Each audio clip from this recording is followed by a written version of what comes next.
نحمدہ ونصلی ونسلم علی رسول الکریم اما بعد۔ ارشد صاحب میری طرف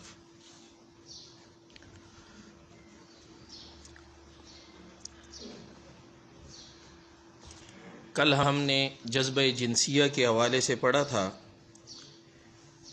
انسان کے امتحان کے جو مضامین ہے ان میں جنسی جذبہ کے بعد دوسرا جذبہ مال کا ہوتا ہے۔ مال کو حاصل کیسے کیا جائے، پھر اس کو خرچ کیسے کیا جائے، یہ دونوں بڑی ذمہ داریاں ہیں۔ جب انسان کا جذبہ جنسیہ ذرا ٹھنڈا ہوتا ہے، جوانی نوجوانی کا دور گزرتا ہے اور والدین کی صحت بڑھاپے کی طرف بڑھتی نظر آتی ہے، تو انسان کو احساس ہوتا ہے کہ زندگی گزارنے کے لیے تو مال کی ضرورت ہے، اور اس کے لیے زراعت یعنی کاشتکاری، صنعت، فیکٹریاں، کارخانے، ملازمت، حکومت کی نوکری اور تجارت کے میدان گرم ہیں، اور ان گرم میدانوں میں گھس کر انسان اپنی ضروریات پوری کر رہے ہیں۔ یہاں بڑی آزمائش یہ ہے کہ اللہ تعالیٰ نے اپنی ربوبیت کا اظہار اسباب و وسائل اور مال کی صورت میں کیا ہوا ہے۔ اللہ تعالیٰ رب ہے۔ رب کا کیا معنی ہے؟ کہ جو بتدریج کسی کی پرورش کرے، بتدریج، آہستہ آہستہ، مرحلہ وار کسی شے کی پرورش کرے، تو یہ پرورش کرنے والا رب ہوتا ہے۔ اب اللہ تعالیٰ ایسے پرورش نہیں کرتا کہ انسان بن گیا اور دوسرے دن جناب وہ جوان ہو گیا اور تیسرے دن بوڑھا ہو گیا، بلکہ وہ رفتہ رفتہ بڑھتا ہے، اور یہی کھانا پینا دنیا کی چیزیں استعمال کر کے انہی سی ضروریات پوری کر کے وہ بڑھتا ہے، نشو و نما پاتا ہے۔ تو رب تو اللہ ہے، لیکن اللہ تعالیٰ نے اپنی ربوبیت اس کو اسباب اور وسائل اور مال کی صورت میں اس کا اظہار کیا ہوا ہے۔ اپنے امر خاص کو ان کے پردے میں چھپایا ہوا ہے۔ اللہ کا ایک امر خاص ہے، اور اس امر کے تحت انسان کی پرورش ہو رہی ہے، نشو و نما ہو رہی ہے، اور وہ امر ان چیزوں، ان اسباب، وسائل اور مال کے پردے میں چھپا ہوا ہے۔ ورنہ لاتعداد نباتات، اربوں حشرات، نباتات جانتے ہو؟ نباتات چشت ہوئی پودے، ماشاء اللہ سڑے تکڑا رکھا، اربوں حشرات، حشرات کیڑے مکوڑے، اور کروڑوں حیوانات کی زندگی کا بندوبست اللہ تعالیٰ نے ایسا کیا ہے کہ ان مخلوقات کو اپنی روزی اور پرورش کے لیے کسی مستقل پیشہ کی ضرورت نہیں۔ سمندر کی جو بڑی مچھلیاں ہوتی ہیں، اس مچھلی کے ایک وقت کا جو ناشتہ ہے نا، ناشتہ وہ ہمارے پورے 2 سال کے خوراک کے برابر ہوتا ہے، ٹھیک ہے، لیکن وہ اس کے لیے نہ تو ملازمت کر رہا ہے، نہ تجارت کر رہا ہے، اللہ تعالیٰ اسے دے رہا ہے۔ جنگلوں کے اندر ہاتھی ہے، چیتے ہیں، شیر ہیں، ان کی غذائیں ان کو مل رہی ہیں۔ تو ان مخلوقات کو اپنی روزی اور پرورش کے لیے کسی مستقل پیشے کی ضرورت نہیں۔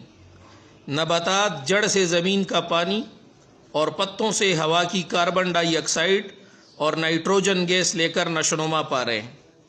حیوانات زمین میں روزی کے بکھرے ہوئے ذرائع تک اپنے قوت مشامہ، سینس آف سمیل، سونگھنے کی قوت، اس کے ذریعے پہنچ جاتے ہیں۔ صرف انسان کو بطور امتحان اسباب اور پیشوں کا محتاج کیا گیا ہے۔ تو اللہ تعالیٰ ہمیں بھی ایسے پیدا کر سکتا تھا کہ ہم بھی اپنی روزی جو ہے اسی طریقے سے حاصل کر سکتے جس طرح یہ حیوانات اور جانور حاصل کر رہے ہیں، لیکن اللہ تعالیٰ نے ہمیں آزمائش میں ڈالا ہے۔ ہم اسباب، وسائل، مال اس کے پیچھے پڑتے ہیں، اس کو حاصل کرتے ہیں، اس کے حصول کے جو طریقے ہیں وہ اختیار کرتے ہیں، کیونکہ ہماری آزمائش اسی میں، اس میں ہی اس کی آزمائش ہے کہ آیا ان اسباب اور پیشوں میں یہ احکامات کی روشنی اور رہنمائی میں لگتا ہے یا اللہ کے احکامات کے بغیر لگتا ہے۔ اسباب کی حیثیت اور ان پر تقیہ کا نفسیاتی اثر کیا ہوتا ہے انسان پر۔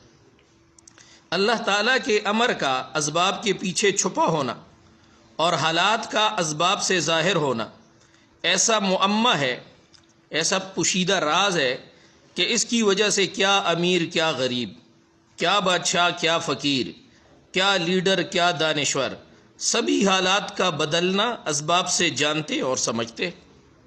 بھوک لگی ہوئی ہے، سب جانتے ہیں کہ کھانا کھائیں گے تو بھوک مٹ جائے گی، سب کی نظر اسباب کی طرف ہوتی ہے، اور سبب بھی کیا ہے کہ کھانا کھائیں گے بھوک مٹے گی۔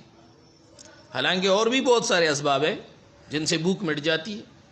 ہم نے عارفین سے سنا ہے، اپنے بزرگوں سے، ہمارے استاد صاحب رحمۃ اللہ علیہ فرمایا کرتے تھے کہ اللہ الصمد کے ذکر سے ہفتہ ہفتہ بغیر کھانے کے میں گزار لیتا ہوں، ٹھیک ہے۔ تو یہ اپنی تاثیرات ہے مختلف چیزوں کی، لیکن عام طور پر ہر شخص یہ سمجھتا ہے کہ جناب اسباب اختیار کریں گے تو اسباب اختیار کرنے سے جناب یہ ہمارا مسئلہ حل ہو جائے گا۔ اس کے بعد دوسری بڑی غلطی یہ ہے کہ مال اور اسباب کے مطلق حصول کو لوگ اپنا مقصد سمجھتے ہیں، جیسے حاصل ہو، خواہ ظلم سے ہو خواہ انصاف سے ہو، خواہ جھوٹ سے ہو خواہ سچ سے ہو، تو بس جناب پیسے ملنے چاہیے۔ اب لوگ جناب کمانے کے چکر میں نا بس جس طریقے سے پیسہ ملے اس کی پرواہ نہیں کرتے کہ حلال طریقہ ہے حرام طریقہ ہے۔ یہ آج کل جو آن لائن لوگ بیٹھے ہوئے ہیں اور آن لائن طریقوں سے کاروبار کرتے ہیں، کسی مفتی سے پوچھنے کی زحمت کر لی جائے کہ یہ جو طریقہ کار ہے یہ شرعاً بھی جائز ہے یا ناجائز ہے، اور ایسا مصیبت ہے یہ پیسہ کہ اس کے لیے پھر تعویلیں بھی لوگ تراش لیتے ہیں۔ مختلف چینلوں کی کمائی ہے، یوٹیوب چینل کی کمائی ہے، فلاں چینل کی کمائی ہے، فلاں چینل کی کمائی ہے۔ ذرا انسان متقی پرہیزگار مفتی سے اور جو مستند ہمارے دارالافتاء ہے وہاں سے پوچھ لے کہ ان کو جائز بھی ہے ان کا استعمال یا ناجائز ہے۔ جی لاکھوں آ رہے ہیں، پیسہ آ رہا ہے، تو خواہ ظلم سے ہو خواہ انصاف سے ہو، خواہ جھوٹ سے ہو خواہ سچ سے ہو، ان کی نزدیک چونکہ حالات کا تعلق براہ راست صرف اسباب سے ہے، اس لیے اسباب ہی کا حصول ان کا نصب العین ہوتا ہے۔ نصب العین زندگی کا مقصد اور مطمع نظر بھی یہی ہوتا ہے۔ اب جو لوگ قواعد اور ضوابط سے منہ موڑ کر، اللہ تعالیٰ کے احکامات کو توڑ کر اور حق و صداقت کو چھوڑ کر مال و اسباب کے پیچھے لگتے ہیں، وہ ایک طرح کے عملی کفر کا اظہار کر رہے ہیں۔ تو حضرت صاحب فرماتے ہیں کہ اسباب کو ہی سب کچھ سمجھنا اور پھر مطلق مال کا حصول اس کو مقصد سمجھنا، تو بھائی جناب یہ تو عملی طور پر ایک کفر ہے،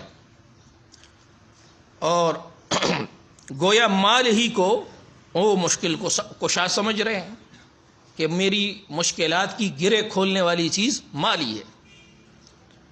اگر ان سے مناظرہ کیا جائے تو ایک درجے میں اس بات کو مان لیتے ہیں کہ حالات مال اور اسباب کے نہیں بلکہ امر الہی کے محتاج ہیں، لیکن اپنے کمزور ایمان کی وجہ سے ہم اس کے حصول کے لیے ضوابط کی پابندی نہیں کرتے۔ ان لوگوں کا عمل تو خراب ہوا لیکن عقیدہ محفوظ رہ گیا، جبکہ ایک گروہ تو اس بات کی کوشش میں لگ جاتا ہے کہ اپنی ناقص عقل کو استعمال کر کے اور قرآن و حدیث سے دلائل لا کر اپنی ناجائز اور خراب ترتیبوں ہی کو درست ثابت کرنے کی کوشش کرتے ہیں، اور اس سلسلہ میں احادیث کی تشریحات اور سلف صالحین اور ائمہ مجتہدین کی آراء کو نظر انداز کر کے زندقہ کا شکار ہو جاتے ہیں۔ زندقہ کہ انسان اپنے کفر کو اسلام بنا کے پیش کرے، اپنے کفر کو اسلام کی صورت میں پیش کرنا یہ زندقہ ہے، اور اس کا مرتکب زندیق کہلاتا ہے، اور زندیق مرتد سے اور عام کافر سے بدرجہ خطرناک اور بڑا کافر ہے۔ حب الدنیا رأس کل خطیئۃ، دنیا کی محبت ہر برائی کی جڑ ہے، یہ روایت ہے۔ اس کے تحت مال کے پیچھے یہ لوگ ایسے پڑتے ہیں کہ اس کی محبت دل میں گھر کر جاتی ہے، اور مال کی وجہ سے نفسیاتی مریض بن جاتے ہیں۔ کئی ایسے خاندان جن میں بعض بھائی پڑھ لکھ کر اور کاروبار وغیرہ کر کے اور باہر ممالک میں جا کر مالدار ہو گئے، جبکہ دوسرے بھائی اس تگودو میں پیچھے رہ گئے۔ ان پیچھے رہنے والوں کو بندہ نے نفسیاتی امراض مثلاً اضطراب، انزائٹی، اضمحلال، ڈپریشن اور مراق میں مبتلا ہوتے دیکھا۔ مراق دماغی بیماری ہے، بندہ پاگل ہو جاتا ہے۔ حضرت فرماتے ہیں یہاں پشاور کا ایک واقعہ ہے کہ ایک کارخانہ دار نے فیکٹری لگائی۔ جب فیکٹری چالو ہو گئی تو اس کو جھوٹی خبر ملی کہ فیکٹری میں آگ لگ گئی ہے، جس کو سنتے ہی اس کی حرکت قلب بند ہو گئی اور موت واقع ہو گئی۔ تو کئی ایسے حضرات مال کے کمانے اور خرچ کرنے کو اپنے لیے کڑن، تکلیف کا باعث، روگ، بیماری، روگ کمانا، بیماری اور دکھ کا ذریعہ بنا لیتے ہیں۔ مال کے مزے ان کے نوکر، ان کی اولادیں اور دوسرے لوگ اڑا رہے ہوتے ہیں، اور اس کے کمانے، بچانے، سنبھالنے کی مشقت یہ جھیل رہے ہوتے ہیں اور اس کے لیے جان کھپا رہے ہوتے ہیں۔ اس سلسلے میں حضرت نے یہ ایک انگریز دانشور تھا ڈیل کارنیگی، اس کی کتاب ہے پریشان ہونا چھوڑیے اور جینا شروع کیجیے، اس کا ایک مضمون حضرت نے پیش کیا ہے۔ حضرت فرماتے ہیں کہ یہ مشہور زمانہ ایک شخص تھا مالدار، راک فیلر، یہ اس کی کہانی ہے، جو امریکہ کا بہت بڑا سرمایہ دار گزرا ہے۔ اور جب پیٹرولیم دریافت ہوا تھا تو سب سے پہلا پیٹرولیم کا جو ادارہ تھا اسٹینڈرڈ آئل کمپنی 1870 میں اسی نے بنائی تھی۔ اس زمانے میں اس کی ہفتہ وار آمدن $6 لاکھ تھی 1870 میں۔ یہ اس وقت کی بات ہے جب سونا $10 کا تولہ ہوتا تھا۔ اس کا کھانے کا ہفتہ وار خرچہ $2 تھا، کیونکہ وہ اس قدر بیماریوں میں مبتلا تھا کہ مختلف علاجوں اور پرہیزوں کے نتیجے میں اسے صرف جو کا پانی پینے کی اجازت تھی، جو اور بشے، اس کا پانی پینے کی اجازت تھی۔ اس کے کاروباری ساتھی نے محسوس کیا کہ مسلسل کام اور آرام اور تفریح کو نظر انداز کرنے کی وجہ سے یہ سب کچھ ہو رہا ہے۔ اس لیے اس نے ایک پرانی کشتی کرایہ پر لی اور راک فیلر سے کہا کہ اس ہفتے ویکینڈ پر ہم سمندر کے کنارے جائیں گے اور کچھ وقت سیر و تفریح کریں گے۔ سیر و تفریح سے ناشنا راک فیلر نے کہا کہ آپ تو وقت ضائع کرنے کا مشورہ دے رہے ہیں، اگر آپ کے ایسی ہی حالات رہے تو میں آپ کو کاروبار سے علیحدہ کر دوں گا۔ تو علمی مشغلہ ہو یا ملازمت کا مشغلہ ہو، تجارت کا مشغلہ ہو، جو بھی مشغلہ ہو، کچھ وقت سیر و تفریح کے لیے ضرور نکالنا چاہیے۔ ماشاءاللہ ہمارے مشتاق صاحب سیر و تفریح کے لیے وقت نکالتے ہیں، میں بھی نکالتا ہوں۔ ارشد صاحب کا تو باقاعدہ ارشد صاحب کی تو ایک ٹیم ہے، ہاں، اور اس میں مجھے بھی شامل کیا ہوا ہے، لیکن ابھی تک مجھے بلایا نہیں ہے۔ ٹھیک ہے، وہ ٹیم بکرا ذبح کرتی ہے اور جھیل کے کنارے جاتی ہے اور ماشاءاللہ بڑی سیر و تفریح کرتی ہے۔ تو یہ سیر و تفریح کا ہمارے جو بزرگ ہیں ان کے حالات حضرت بن نوری رحمۃ اللہ علیہ کے خطوط میں مرتب کر رہا تھا۔ سال کی جو چھٹیاں ہوتی تھیں، کبھی سوات آ رہے ہیں، بحرین آ رہے ہیں، کوئٹہ جا رہے ہیں، کس کے لیے جی؟ سیر کے لیے، تفریح کے لیے۔ کہ پورا سال بندہ علمی مشغلے میں رہے، ذہن مصروف رہے، تو اس کو کچھ وقت ایسا گزارنا چاہیے کہ جس میں کاروبار، مشغلہ، سب چیزوں سے آزاد ہو کر وہ خالص تفریح کی نیت سے وقت گزارے۔ ارشد صاحب آپ کیا فرما رہے؟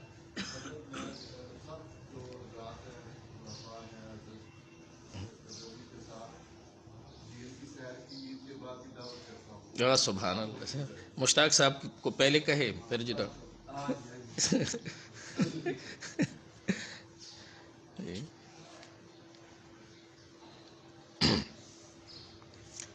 راک فیلر کا ایک دوسرا اس سے بھی عجیب واقعہ ہے کہ راک فیلر نے اپنا مال بحری جہاز کے ذریعے کسی دوسرے ملک بھیجا، لیکن اس کا بیمہ، انشورنس نہیں کروایا، کیونکہ انشورنس کا خرچہ $150 تھا۔ تو اگر حادثے کے بغیر یہ پہنچ جاتا تو اس کو فکر ہوتی کہ $150 ویسے انشورنس پر خرچ کر لیے۔ اسی رات سمندر میں طوفان آ گیا۔ راک فیلر نے اپنے شریک کار یعنی پارٹنر سے کہا کہ اس سے پہلے کہ یہ خبر مشہور ہو، چپکے سے انشورنس کروا کے آ جاؤ۔ وہ انشورنس کروا آیا، اتنے میں اطلاع آئی کہ جہاز تو بخیریت پہنچ گیا۔ اس $150 کے خرچے نے راکفیلر کو اتنی تکلیف دی کہ اسے بخار ہو گیا اور کام سے چھٹی کر کے اسے گھر جانا پڑا۔ اس طرح کے مسلسل واقعات نے راکفیلر کو وقت سے پہلے بوڑھا کر دیا۔ اس کے سر کے بال اڑ گئے اور چہرے پر جھریاں نکل آئیں۔ وہ مختلف ڈاکٹروں اسپیشلسٹوں سے اپنا علاج کرواتا رہا لیکن فائدہ نہ ہوا۔ آخر 53 سال کی عمر میں اس نے اپنے لیے میڈیکل بورڈ تشکیل کروایا جس میں ہر شعبے کے ماہرین، فزیشین، سرجن وغیرہ بیٹھے۔ انہوں نے اسے دماغی امراض کے ماہر کے حوالے کیا اور بتایا کہ اس کی بیماری ظاہری اور جسمانی نہیں بلکہ نفسیاتی، دماغی اور روحانی ہے۔ مال کا مرض لاحق ہو گیا ہے اس کو۔ دماغی امراض کے ڈاکٹر نے تشخیص کی کہ اصل بیماری مال کی بے پناہ محبت ہے۔ اس نے راکفیلر سے کہا کہ علاج سے پہلے آپ ایک سوال کا جواب دیں اور اسی جواب پر آپ کی صحت کا سارا دار و مدار ہے۔ سوال یہ ہے کہ آپ کو صحت چاہیے یا مال؟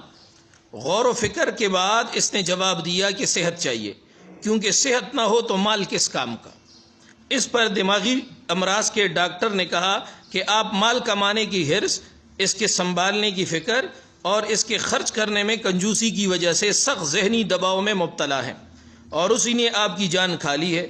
ہم آپ کو اس کے کمانے اور خرچ کرنے کے کچھ اصول بتائیں گے۔ اگر آپ نے ان پر عمل کر لیا تو آپ کی صحت بحال ہو سکتی ہے۔ پہلا اصول کہ آپ اپنے کام، آرام اور تفریح کے اوقات مقرر کریں اور سختی سے ان کی پابندی کریں۔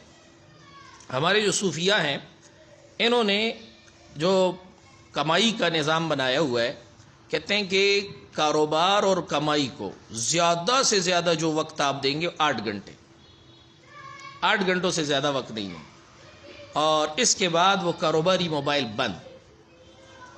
پھر کوئی بات کرے بھائی کل دفتر میں کریں گے، 8 گھنٹوں سے زیادہ وقت نہیں دینا چاہیے۔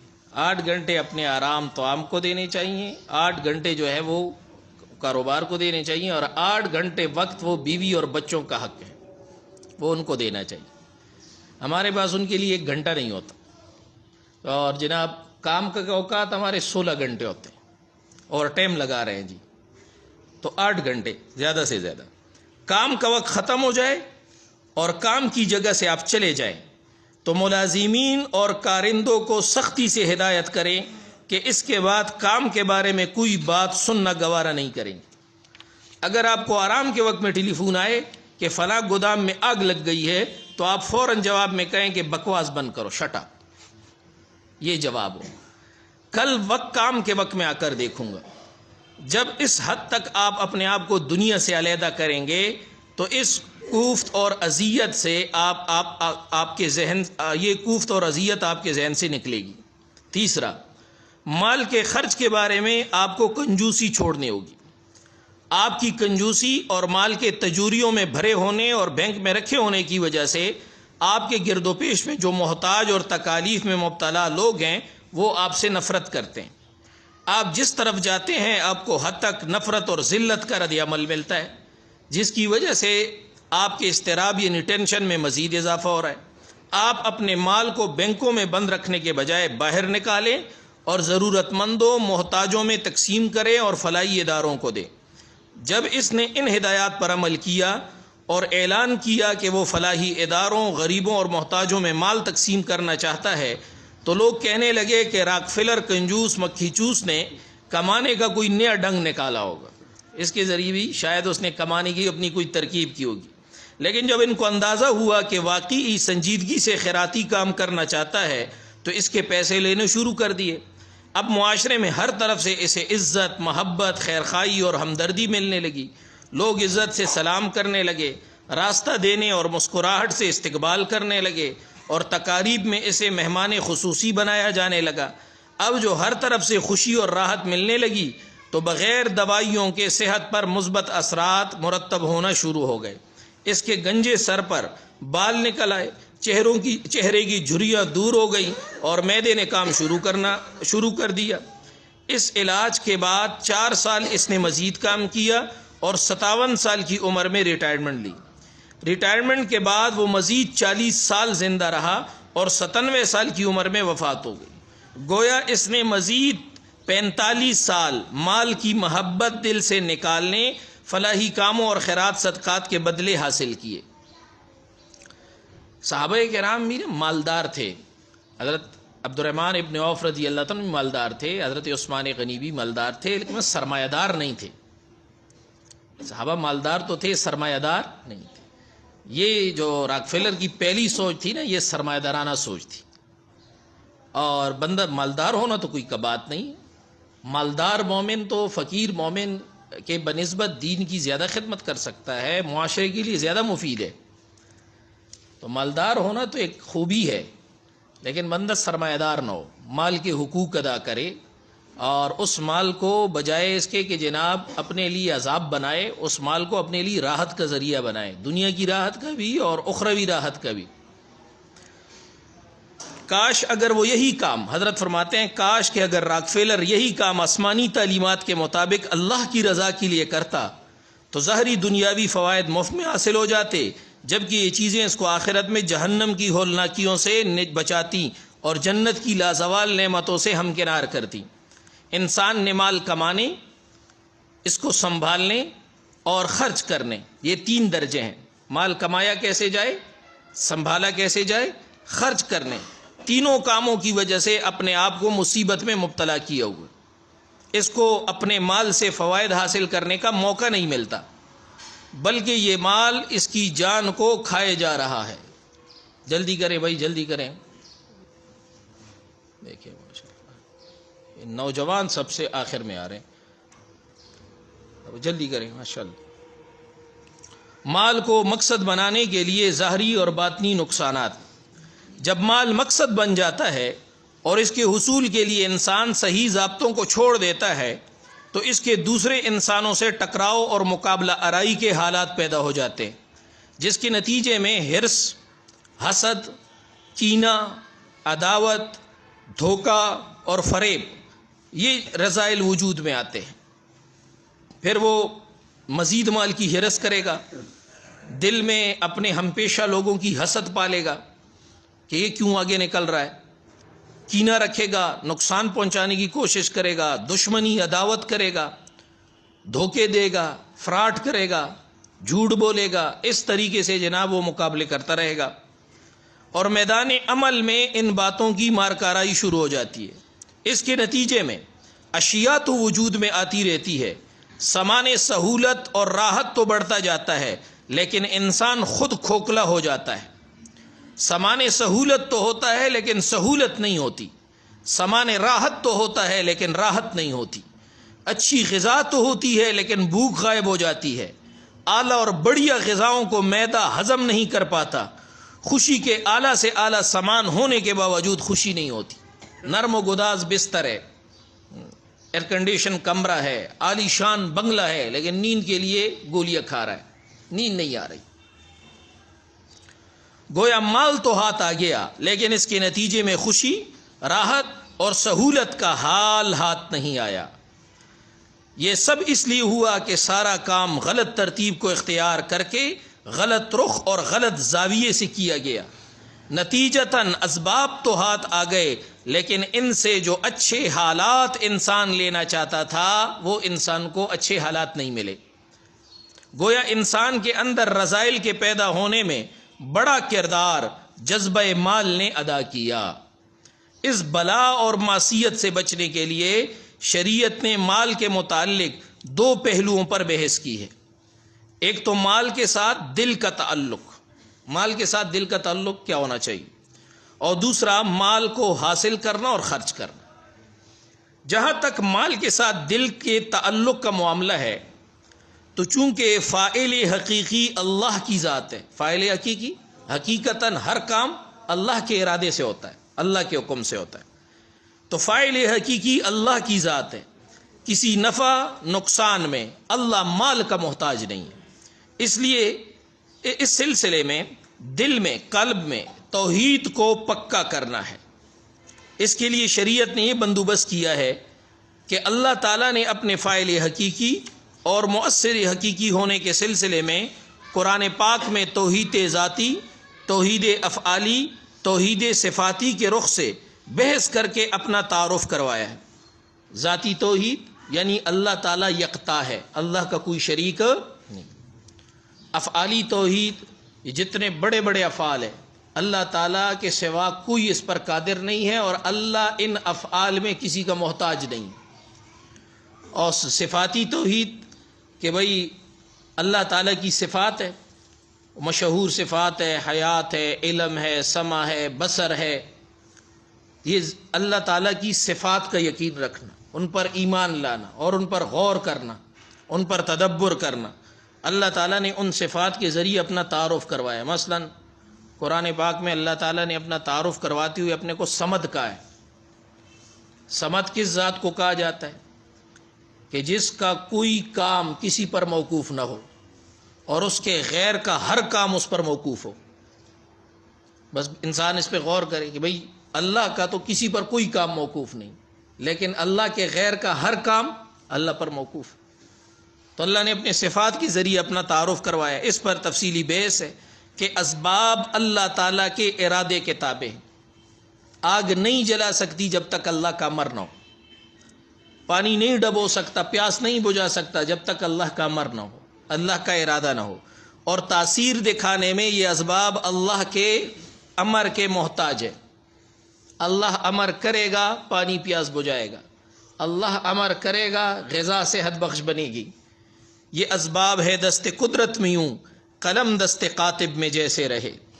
مظاہر قدرت اور انسان کی اپنی ذات میں عجیب و غریب نشانی اللہ نے بتلا کر اور ان پر تفصیلی بحث کر کے اس مسئلے کو کھولا گیا ہے، اور انبیاء علیہ السلام کے واقعات سنا کر اور ان کا بغیر اسباب کے اللہ تعالیٰ سے بے پناہ کامیابیاں حاصل کرنے کے تذکروں سے اس بات پر تفصیل سے روشنی ڈالی گئی ہے، اور اس بات کو کھولا گیا ہے کہ جب فاعل حقیقی اللہ تعالیٰ ہے اور مال ایک ذریعہ اور سبب ہے، مسبب اللہ تعالیٰ کی ذات ہے، تو پھر سبب کے پیچھے بھاگنے کے بجائے مسبب کے ساتھ رابطہ کیوں نہ بڑھایا جائے، جو سبب کو مسخر کر کے انسان کے تابع کر دے اور انسان کے حق میں استعمال کر دے۔ مال کے ساتھ تعلق کے 3 درجے بیان کیے گئے۔ ایک ہے کسب۔ کسب کا کیا معنی ہے؟ مال کمانا۔ کسب کا کیا معنی ہے؟ مال کمانا۔ دوسرا درجہ مال کا محبوب اور پسندیدہ ہونا، کہ انسان کو مال اچھا لگے، پسندیدہ لگے۔ ظاہر بات ہے جس چیز کو انسان محنت سے کماتا ہے اور جو چیز انسان کی ضروریات کا سبب ہے پورا ہونے کا، اس سے انسان کو محبت بھی ہوگی، پسند بھی ہوگا۔ تیسرا مال کا احب، یعنی بہت زیادہ محبوب ہو جانا۔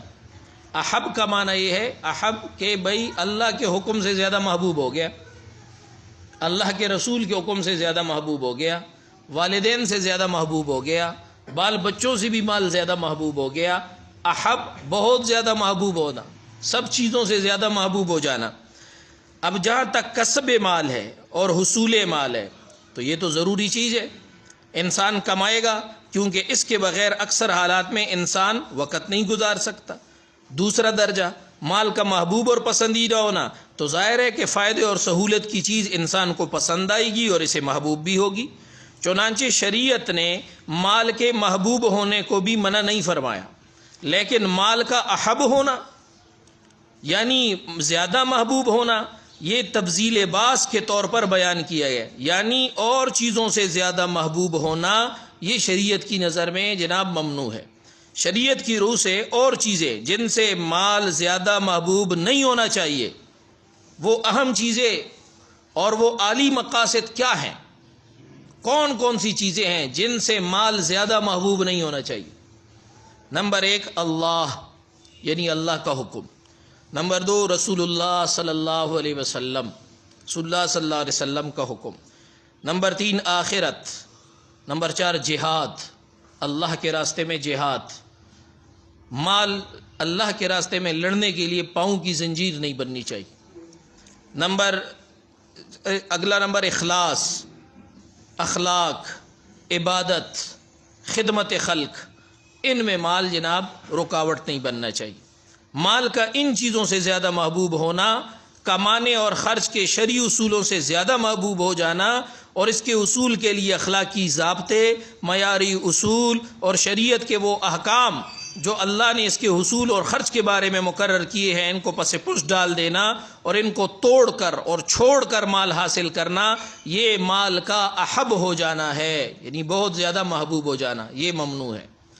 اللہ تعالیٰ قرآن مجید میں فرماتے ہیں قُلْ إِنْ كَانَ آبَاؤُكُمْ وَأَبْنَاؤُكُمْ وَإِخْوَانُكُمْ وَأَزْوَاجُكُمْ وَعَشِيرَتُكُمْ وَأَمْوَالٌ اقْتَرَفْتُمُوهَا وَتِجَارَةٌ تَخْشَوْنَ كَسَادَهَا وَمَسَاكِنَ تَرْضَوْنَهَا أَحَبَّ إِلَيْكُم مِّنَ اللَّهِ وَرَسُولِهِ وَجِهَادٍ فِي سَبِيلِهِ فَتَرَبَّصُوا حَتَّى يَأْتِيَ اللَّهُ بِأَمْرِهِ، آپ کہہ دیجئے اگر تمہارے باپ، تمہارے بیٹے، تمہارے بھائی، تمہاری خواتین، تمہاری برادری، تمہارا مال جو تم نے کمایا ہے، اور سوداگری جس کے یعنی تجارت جس کے بند ہونے سے تم ڈرتے ہو، اور حویلیاں یعنی بڑے بڑے مکانات جن کو تم پسند کرتے ہو، اگر تم کو زیادہ پیاری ہیں اللہ سے اور اللہ کے رسول سے اور اللہ کے راستے میں لڑنے سے، تو انتظار کرو یہاں تک کہ اللہ اپنا حکم یعنی اپنا عذاب بھیج دے۔ جب مال ان چیزوں سے زیادہ محبوب ہو جاتا ہے تو پھر اللہ کا عذاب آتا ہے، اور وہ عذاب مختلف شکلوں میں ہوتا ہے۔ کبھی اولاد عذاب بن جاتی ہے، کبھی حکمران عذاب بن جاتے ہیں، کبھی معاشرہ عذاب بن جاتا ہے، کبھی یہی مال عذاب بن جاتا ہے، اور ان عذابوں میں انسان جھکڑ جاتا ہے۔ تو چنانچہ یہاں احب کا لفظ استعمال کر کے اس بات کو واضح کیا گیا کہ مال کا احب ہو جانا دراصل ایک بے وقوفی کی علامت ہے، ایک فوری اور ظاہری نفع پر یقین کر لینا ہے، اور اس کے لیے غلط ترتیب کے برتنے سے فوری ظاہری نفع ملنے کے پیچھے لگ جانا ہے۔ ایک عرصہ تک آدمی اس منفی ترتیب پر چلتا ہے تو اس چیز کے منفی اثرات اخلاقی ضابطوں کو چھوڑنے اور شرعی احکامات کو توڑنے کے نتیجے میں آہستہ آہستہ مرتب ہوتے ہوئے اپنے گھنونے نتائج ظاہر کرنا شروع کر دیتے ہیں۔ ان نتائج سے بے خبری کی وجہ یہ ہے کہ یہ لوگ ناسمجھ، بے وقوف اور کوتاہ نظر ہوتے ہیں، جن کو دور رس نگاہ والے علماء، مشائخ اور فقراء کی صحبت نصیب نہیں ہوتی۔ علماء اور مشائخ تو بہت اونچے درجے کی شخصیات ہیں، عام تجربہ کار اور دانشور آدمی بھی ان بے وقوفوں کو دیکھ کر دل ہی دل میں ہنستا ہے۔ جیسے ایک چوہا گھر میں گھس کر قیمتی چیزوں کو کھا کر موٹا ہو رہا ہوتا ہے، قیمتی کپڑے، بچوں کی کتابیں کترنے میں لگا ہو، اور رات کی تنہائی میں کوئی اسے دیکھ نہ رہا ہو تو وہ سمجھتا ہے کہ کام بن گیا۔ یہ مزے تو ہمیشہ کے ہیں، بس وارے نیارے ہو گئے ہیں، لیکن مالک مکان اس بات کو ہمیشہ کے لیے تو برداشت نہیں کرتا، بلکہ وہ اس کے لیے پنجرے کا بندوبست کرتا ہے۔ جب پنجرہ آ جاتا ہے تو گھر کا مالک اس کے اندر مزیدار چپڑی روٹی، پراٹھا تار میں لگا کر رکھ دیتا ہے۔ اب چوہے کی خوشی کی انتہا نہیں رہتی کہ ہوادار کھوٹی مل گئی ہے، ہوادار کوٹی ہے، پنجرہ ہے، اور اس میں موجود چپڑی روٹی، بس اب تو اپنی قسمت جاگ اٹھی ہے۔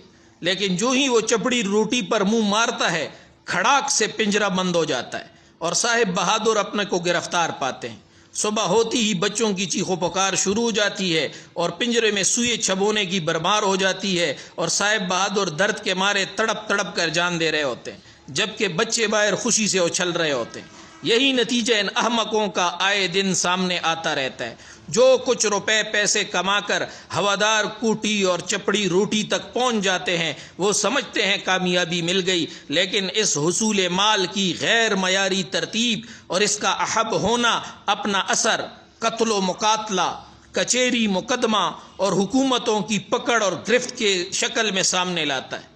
تو تب صاحب بہادر کو پتہ چلتا ہے کہ چوہے کی طرح ہوادار کوٹی اور اس میں چپڑی روٹی، لیکن اس کے نتیجے میں قسمت نکلی کھوٹی، اس کے نتیجے میں یہ مل جاتا ہے۔ تو جناب غیر معیاری ترتیب پر مال کمانے والے کیا کرتے جی؟ وہ بیت الخلاء تک جاتی ہوئی بندوق اپنے دم کے پیچھے لے کر جا رہے ہوتے، بندوق کے بغیر بیت الخلاء تک نہیں جا سکتے، بازار تک نہیں جا سکتے، ٹھیک ہے، وہ بند ہوتے ہیں جی۔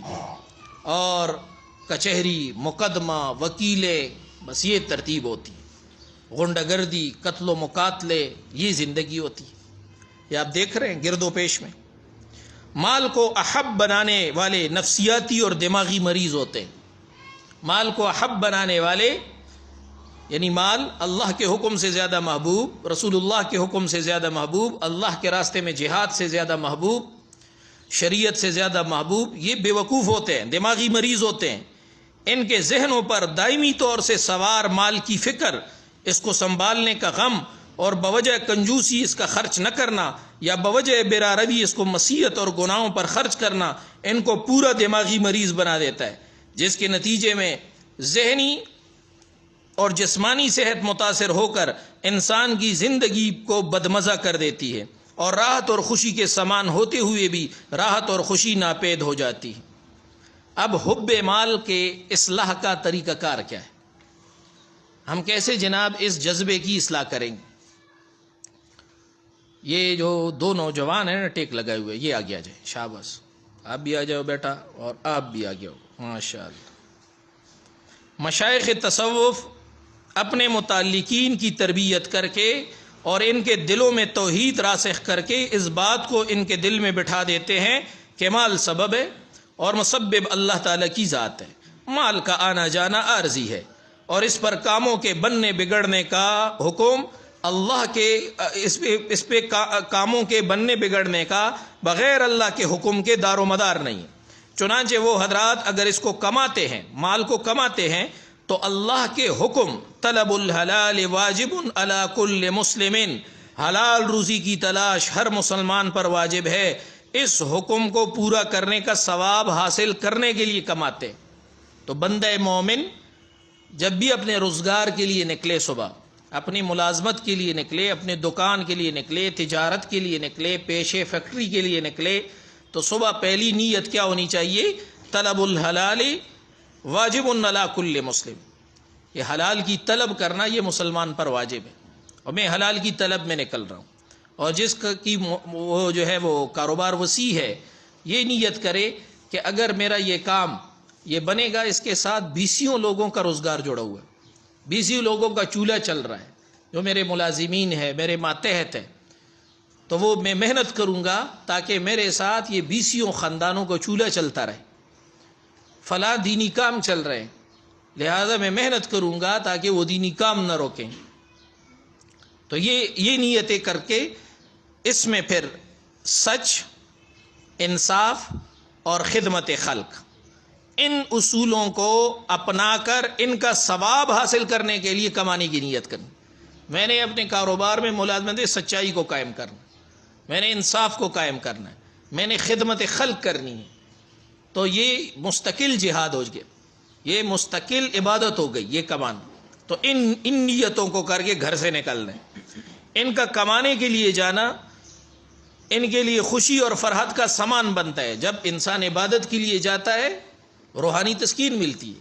جب وہ کمانے کے لیے ان نیتوں کے ساتھ جائے گا تو یہ عبادت کے لیے جا رہا ہے، اور اس عبادت کو جاتے وقت کسی خوشی ہوگی، فرحت ہوگی، اور یہ اعتقاد ہوتا ہے کہ جو مل گیا الحمدللہ، جو مل گیا الحمدللہ، اور نہ ملا تو اس کی قطعاً فکر نہیں ہوتی کہ کھائیں گے کہاں سے اور اب ہمارا کیا ہوگا.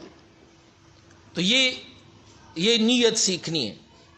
سب سے پہلے کمانے کے لیے صبح جب بندہ جاتا ہے اپنے کام پہ تو سب سے پہلے یہ نیتیں سیکھ کر ان نیتوں کو کر کے جانا ہے. حضرت شیخ عبد القادر جیلانی رحمۃ اللہ علیہ کا واقعہ ہے کہ خادم نے آ کر بتایا کہ ہمارا جہاز جو سمندر میں تجارتی سامان لے کر جا رہا تھا وہ ڈوب گیا ہے. تو انہوں نے جواب میں فرمایا الحمدللہ. پھر دوسرا خادم آیا اور کہنے لگا کہ پہلی خبر درست نہیں تھی، جہاز نہیں ڈوبا. تو آپ نے پھر فرمایا الحمدللہ. خادم نے عرض کیا کہ دوسری دفعہ کا الحمدللہ تو سمجھ میں آیا کہ ایک فائدہ ہوا کہ جہاز نہیں ڈوبا، مال بچ گیا، لیکن پہلی دفعہ کا الحمدللہ سمجھ میں نہیں آیا کہ وہ موقع نقصان کا تھا.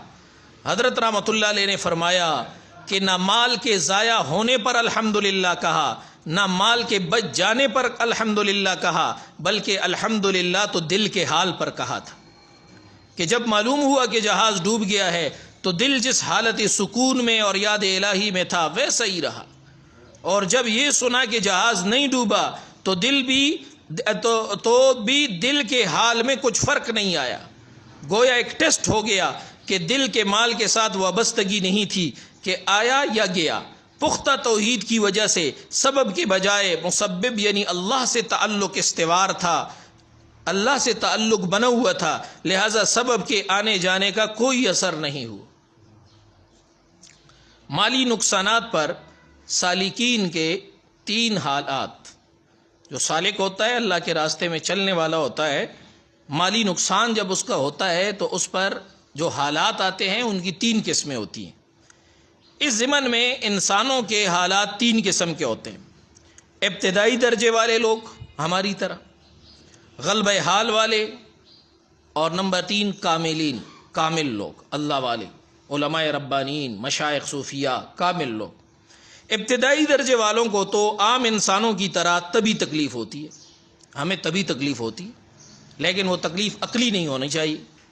طبی تکلیف جو بھی انسان سے اچھی چیز چھوٹ جائے، گم ہو جائے تو ایک تکلیف ہوتی ہے، اس پر انا للہ و انا الیہ راجعون کہیں، اس پر اجر مل گیا. ٹھیک ہے. اب اس کے پیچھے اس کو درد سر نہیں بنانا چاہیے کہ صبح شام جناب اس کی مرثی بندہ پڑھتا رہے. بس انا للہ و انا الیہ راجعون یہ مراقبہ کر لے کہ بھئی یہ میری قسمت میں اس وقت تک تھا، اس کے بعد جناب یہ میری قسمت ہی میں نہیں تھا، تقدیر میں یہی لکھا تھا، لہذا جو ہوا سو ہوا. ما شاء اللہ کان وما لم یشاء لم یکن. حضرت ابو ہریرہ رضی اللہ عنہ کی روایت ہے کہ جب تمہیں کوئی تکلیف پہنچے، ٹھیک ہے، تکلیف پہنچے تو یہ نہ کہا کرو، ہاں ڈاکٹر مشتاق صاحب، یہ نہ کہا کرو کہ اگر میں ایسا کر لیتا تو ایسا ہو جاتا اور ایسا کر لیتا تو ایسا ہو جاتا. وہ نقصان ہو گیا، بس ہو گیا. کہو ما شاء اللہ کان وما لم یشاء لم یکن. جو اللہ چاہتا ہے وہ ہوتا ہے، جو اللہ نہیں چاہتا وہ نہیں ہوتا. تو یہ اس طرح یہ جو طبی تکلیف ہوتی ہے توحید کامل نہ ہونے کی وجہ سے جزا فضا اور شکوہ و شکایت اور بار بار یہ خیال آنا کہ یہ کیوں ہوا، اگر میں یوں کرتا تو یہ نہ ہوتا، اگر ایسا کر لیتا تو حالات خراب نہ ہوتے، اب میرا کیا ہوگا، اسباب چھن جانے سے میری ضرورتیں کہاں سے پوری ہوں گی، میں کھاؤں گا کہاں سے، میرے کام کیسے بنیں گے وغیرہ. ایسی سوچوں والے تو نا اپنے ذہن پر اچھا خاصا دباؤ ڈال لیتے اور نفسیاتی مریض اور دماغی امراض کی شکل یہ چیز اختیار کر لیتی. بھائی ڈاکٹر کے پاس بھاگتے، نیند نہیں آ رہی ہوتی، اور جناب لوگوں کے تو کو فالج ہو جاتے ہیں اور ہارٹ فیل ہو جاتے ہیں. دماغی کے علاوہ بدنی تکالیف مثلا ہائی بلڈ پریشر، شوگر، یہ بھی لائق ہو سکتے ہیں. یہاں تک کہ سخت صدمہ پہنچنے سے اعصاب شکنی اور دل کا دورہ، بریک ڈاؤن، یہ کیا ہے، نروس بریک ڈاؤن، اعصاب شکنی اور دل کا دورہ، ہارٹ اٹیک، گردوں کا بیکار ہو جانا، یہ واقعات ہوتے رہتے ہیں. اور یہ تمام نقصانات اور فسادات مال کے بارے میں شریعت کے بیان کردہ پہلو کو اختیار نہ کرنے کے باعث پیش آتے ہیں. اور ان سب کی بنیادی وجہ توحید کا ناقص ہونا اور سبب اور مسبب کے تعلق کو نہ سمجھنا اور مال کا احب ہونا ہے. صوفیاء میں تربیت کے بعد 2 قسم کے لوگ ہوتے ہیں. ایک تو درمیانی درجہ کے لوگ جن پر توحید اور اللہ تعالیٰ کے ساتھ تعلق ایک طرح کے نشہ کی شکل میں ہوتا ہے، اور وہ گویا مخمور نشے میں ہوتے ہیں. جیسے نشہ دینے کے بعد آپریشن کا درد نہیں ہوتا، ایسی ان حضرات کو دنیا کی چیزیں، مال و دولت، نعمتیں، ناگواریاں، تکالیف اور مشقتیں سب یکساں معلوم ہوتی اور ان پر کسی چیز کا اثر ہی نہیں ہوتا. ٹھیک ہے. یہ کوئی مطلوب نہیں ہے، ان کا مال ہے، طبی تکلیف ہوتی رہتی ہے. دوسرے جو کاملین ہیں، دوسرا گروہ ان کاملین کا ہے جن کی یہ سکر کی حالت نہیں ہوتی، یہ نشے والی حالت نہیں ہوتی، صح والی حالت ہوتی ہے، یعنی مدہوشی کی جگہ ان پر ہوش غالب ہوتا ہے. تو نفع نقصان، غم خوشی، درد تکلیف وغیرہ تمام طبی تقاضوں کو وہ بھی محسوس کرنے لگتے ہیں.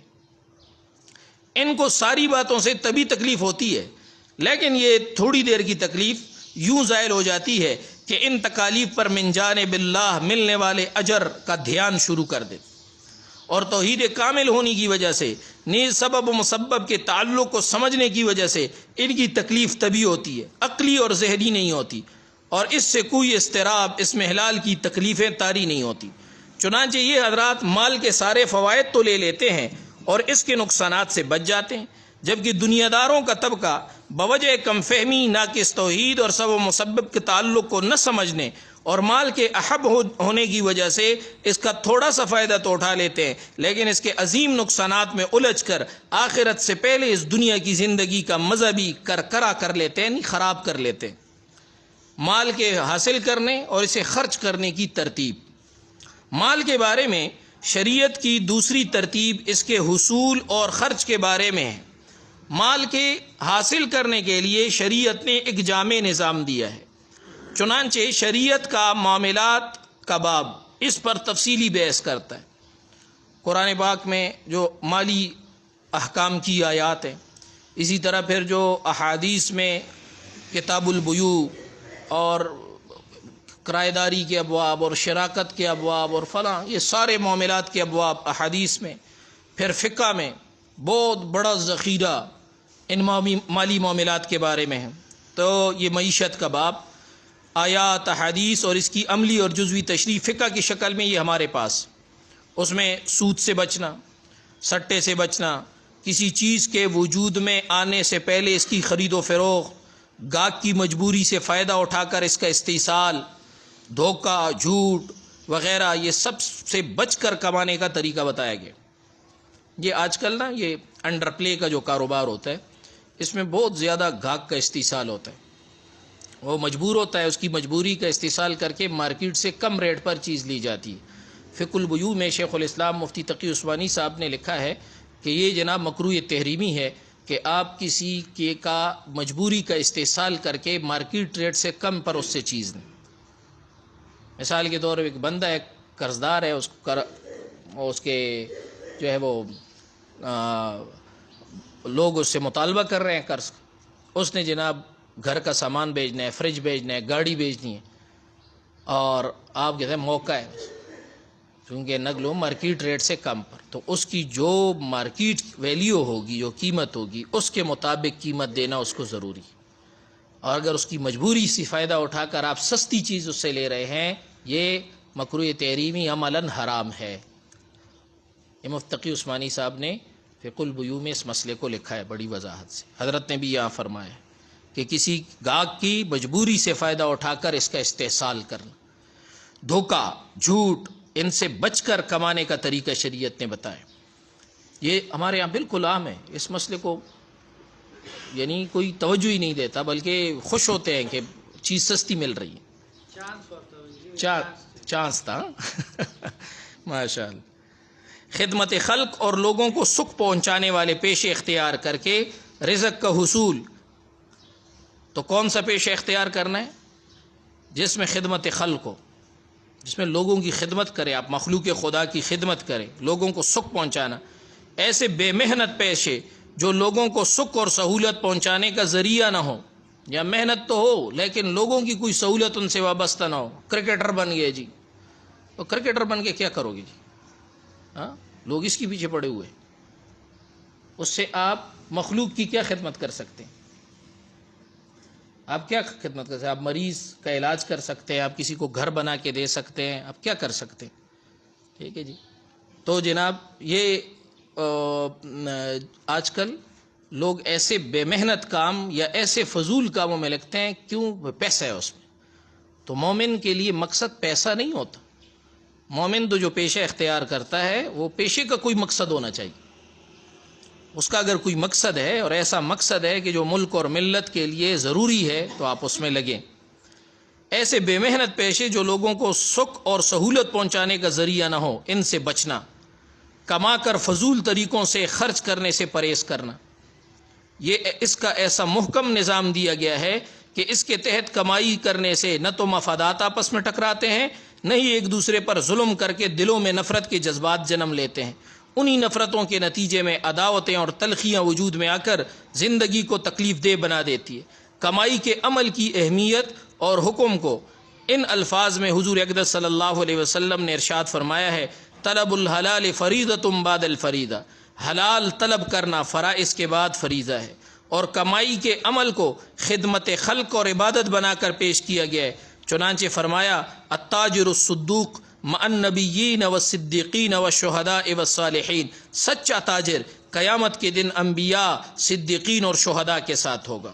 نیز مختلف پیشے جن کے ساتھ انسانی ضروریات کا تعلق ہے، انہیں فرض کفایہ بنایا ہے۔ وہ ڈاکٹر بننا فرض کفایہ ہے، انجینئر بننا فرض کفایہ ہے، سائنسدان بننا فرض کفایہ ہے۔ اگر ساری قوم اس کو ترک کر دے گی، سب فرض کے تارک ہوں گے۔ کیوں کہ آپ کے پاس ماہر سائنسدان نہ ہو تو آپ اس دشمن سے دفاع کیسے کریں گے؟ ٹھیک ہے، دشمن کے لیے آپ محتاج، کافروں کے آپ محتاج ہوں گے. تو جن جن چیزوں میں کافروں کی طرف محتاجی پیش آ جا سکتی ہے اس کے لیے اپنے افراد اور اپنے رجال اور ماہرین کھڑے کرنا اور تیار کرنا یہ فرض کفایہ ہوتا ہے. مسلمانوں کی جماعت میں اتنے لوگ ہونے چاہیے کہ مسلمان کافروں کے محتاج نہ ہوں کسی چیز میں. چنانچہ مومن روزی کمانے کے لیے جاتے ہوئے ایک مقدس فریضہ میں اللہ تعالیٰ کی طرف سے عائد کردہ احکامات کی پابندی کی مشق کرتے ہوئے عبادت میں مصروف ہونے کے لیے جاتا ہے، اور اس کا وقت کا ہر لمحہ اس کے لیے فرحت، راحت اور انبساط کا ذریعہ بنتا ہے، خوشی کا، تازگی کا. ٹھیک ہے جی. لہذا کاملین کی دنیا بھی دین ہے، اور ان کی تجارت، زراعت اور صنعت و حرفت بھی عبادت ہے، جبکہ دنیا کے لیے جھک مارنا، دنیا دار کے لیے جھک مارنا، دھوکہ فریب کی مشق کرنا، انسانوں کو تکلیف دینے کے طرز عمل سے اس مبارک اور مقدس فریضہ کو اس طرح انجام دینا ہوتا ہے کہ وہ اپنے لیے اور دوسروں کے لیے تکلیف اور دکھ کا ذریعہ بنا ہوتا ہے. اور شام کو اس حال میں وہ دنیا دار گھر لوٹتا ہے کہ اضطراب، اضمحلال یعنی ان بیماریوں کا ایک انبار اپنے ساتھ لے کر واپس آتا، جس سے اس کی زندگی بدمزہ اور راتوں کی نیند حرام ہو جاتی ہے. مال کے کمانے کے بعد اس کا خرچ کرنا ہے، اور یہ کمانے سے زیادہ نازک اور ضروری کام ہے. وہ کما تو لی، اب خرچ کیسے کیا جائے؟ تو اس لیے اس رخ پر بھی قرآن و حدیث میں تفصیلی بحث ہے، اور اس بحث کی روشنی میں معمولی جزیات تک حضرات فقہا اور ائمہ مجتہدین نے بیان کی ہے. اس ترتیب کو اختیار کیا جائے تو انسان اسراف اور تبذیر سے بچتے ہوئے نیز مال کے کبر اور کر و فر میں مبتلا ہونے سے محفوظ رہتے ہوئے اس کے خرچ کا ایسے پہلو لے لیتا ہے جس کے نتیجے میں اپنی ذات، خاندان اور دوسرے لوگوں کے لیے بہتر سے بہتر بلکہ بہترین نتائج حاصل کر لیتا ہے. چنانچہ واضح طور پر بتایا گیا ہے کہ مال کا اصل مالک در حقیقت اللہ تعالیٰ ہے. مال ہمارے پاس ایک امانت ہے، اس کا خرچ اللہ تعالیٰ کے احکامات کے مطابق ہوگا. سب سے پہلا خرچ اپنی ذات اور اپنے خاندان پر ہے، جس کے لیے یہ ضابطہ دیا گیا ہے کہ اپنی ضرورت کو پورا کرنا ضروری ہے. اور ضرورت کی سادہ تشریح یہ ہے، ضرورت کسے کہتے ہیں؟ آج نا ہم نے بہت ساری چیزیں اپنی ضروریات کی فہرست میں شامل کی ہے، لیکن وہ حقیقت میں ہماری ضروریات نہیں ہیں، ہم نے ویسے ضروریات کی فہرست میں ڈالی ہوئی ہیں. تو ضرورت کیا ہے؟ ضرورت کی سادہ تشریح یہ ہے کہ اس کے بغیر انسان کی زندگی اور اس کے مفادات کو ضرر یعنی نقصان پہنچتا ہو. ضرورت کے بعد تو سب سے پہلی چیز ہے ضرورت. مثال کے طور پر گرمی ہے اور مجھے ہوا چاہیے، تو ہاتھ کا پنکھا جلنے سے بھی میری ضرورت پوری ہو سکتی ہے. تو یہ انسان کو ہوا چاہیے. اب یہ پہلا درجہ ہے کسی چیز کو قناعت کے ساتھ پورا کرنا، یعنی آپ کی ضرورت قناعت کے ساتھ پوری ہو گئی. دوسری صورت یہ ہے کہ آپ اس ضرورت کو سہولت کے ساتھ پورا کر لیں. سہولت کا درجہ. سہولت کیا ہے؟ کہ آپ نے پنکھا لگا لیا یا کولر لگا لی، تو یہ آپ کو ہوا مل رہی ہے سہولت کے ساتھ، تو آپ نے وہ اپنی ضرورت پوری کر لی ایک سہولت والے درجے سے. تو جو کامل بہت زیادہ صوفیہ زاہد یعنی دنیا لوگ ہوتے ہیں وہ اس کے ترک کو بھی مبارک سمجھتے ہیں، لیکن اس کے پورا کرنے کو جائز سمجھتے ہیں. وہی اگر اس ذریعے سے اپنی پورا کر لیا، سہولت سے اپنا کام نکال لیا، تو یہ جائز ہے. اس کے بعد جناب اس کے بعد ہے آسائش، زیادہ آرام، سہولت سے بھی زیادہ آرام ملے. مثلا میں نے ایئر کنڈیشن لگا دی، یہ آسائش. حضرات جو اللہ والے ہوتے ہیں یا بہت دنیا سے بچنے والے زاہد یعنی دنیا لوگ ہوتے ہیں، وہ اس چیز کو ناگوار سمجھتے ہیں، لیکن آسائش کو اختیار کرنا بھی جائز ہے. آسائش کو اختیار کرنا بھی کیا ہے؟ جائز. اسی طرح آپ مکان میں لے لیں، مکان آپ جناب بنائیں، جھونپڑا بنائیں، کچا مکان بنائیں جو ہر سال لپائی کرنی پڑے، تو یہ قناعت کے ساتھ اپنی ضرورت پوری کرنا. لیکن اگر آپ کہتے ہیں کہ یار ان جھنجھٹوں سے میری نجات چھوٹے، کوئی پکے اینٹوں کا مکان بنا دیا، ٹھیک ہے جی، تو یہ سہولت ہے، اس میں آسائش بھی، آرام کے سارے وہ بھی آپ اختیار کر سکتے۔ لیکن جو چوتھا درجہ ہے، ضرورت، سہولت اور آسائش کے بعد جو چوتھا درجہ ہے تعیش، نمائش، اس کے بعد تعیش ہے کہ ضرورت اور سہولت کے کھانے پینے، لباس، مکان اور سواری میں ایسے ترتیبوں کو لینا جو محض اپنی حیثیت کو جتانے، سٹیٹس، اپنا سٹیٹس کا اظہار کرنے کے طور پر اختیار کی جائے، یہ جو نمائش ہوتی ہے، ٹھیک ہے جی، ایسا بنگلہ بنانا کہ کسی اور کا سوسائٹی میں نہ ہو، ایسی گاڑی کے جناب کسی اور کی پھرنا ہو، اس پہ نمائشوں پہ پیسے خرچ کرنا، خالص صرف کیا کہ میری حیثیت اور میرا سٹیٹس ظاہر ہو کہ یہ بڑا آدمی ہے۔ تو جناب ایسی ترتیبوں کو لینا، یہ حضرت نے فرمایا کہ یہ ممنوع ہے۔ اس میں دو باتوں کو خاص طور سے ذکر کیا گیا ہے، نمبر ایک اسراف اور نمبر دو تبذیر۔ اسراف کی تعریف کیا ہے؟ اسراف اپنی ضرورت اور سہولت کے کاموں میں حد کفایت سے زیادہ خرچ کرنا، جتنی کفایت کی حد ہے اس سے زیادہ پیسے جناب لگانا، یہ کیا ہے؟ یہ اسراف۔ آپ کی ضرورت اور سہولت یا آسائش آپ کو مل سکتی ہے جناب 100 روپے میں، اور آپ وہاں 150 لگا رہے ہیں، یہ اسراف ہے۔